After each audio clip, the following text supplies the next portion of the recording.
این بار من یک بارگی در عاشقی پیچیدم، این بار من یک بارگی از عافیت ببریدم. دل راز خود برکندم، با چیز دیگر زندم، عقل و دل و اندیشه را از بیخوبون سوزیدم.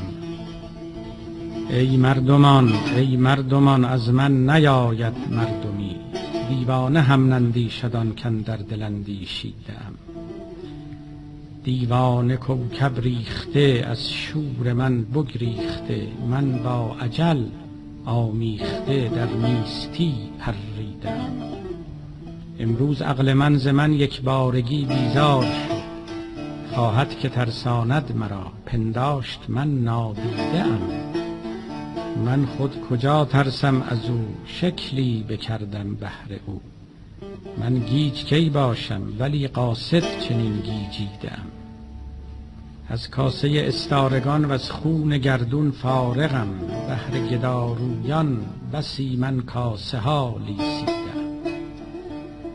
من از برای مصلحت در حبس دنیا مانده ام، حبس از کجا من از کجا، مال کرا دزدیده ام. در حبس تن غرقم به خون، از اشک چشم هر حرون، دامان خون آلود را در خاک می مالیدم. مانند طفلی در شکم من پرورش دارم ز خون، یک بار زاید آدمی من بارها زاییدم. چندان که خواهی در نگر در من که نشناسیدم، زیرا از آن کم دیده ای من 100 صفت گردیدم. در دیده من اندر آ و از چشم من بنگر مرا، زیرا برون از دیده ها منزلگهی بگزیدم. تو مست مست سرخوشی، من مست بی سر سرخوشم. تو عاشق خندان لبی، من بی دهان خندیدم.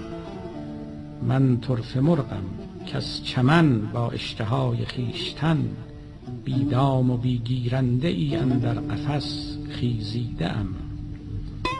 زیرا قفس با دوستان خوشتر ز با بوستان، بهر رضای یوسفان در چاه آرامیدم.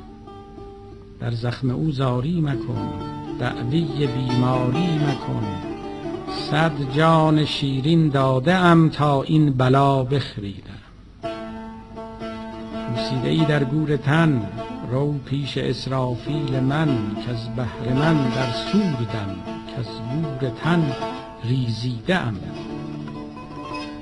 تو پیش حلوایی جان شیرین و شیرین جان شوی، زیرا من از حلوای جان چون نیشکر بالیده ام. عین تو را حلوا کند به زان که 100 حلوا دهد، من لذت حلوای جان جز از لبش نشنیدم. خاموش کن کاندر سخن حلوا بیفتد از دهن، بی گفت مردم بو برد زان سان که من بوییده ام.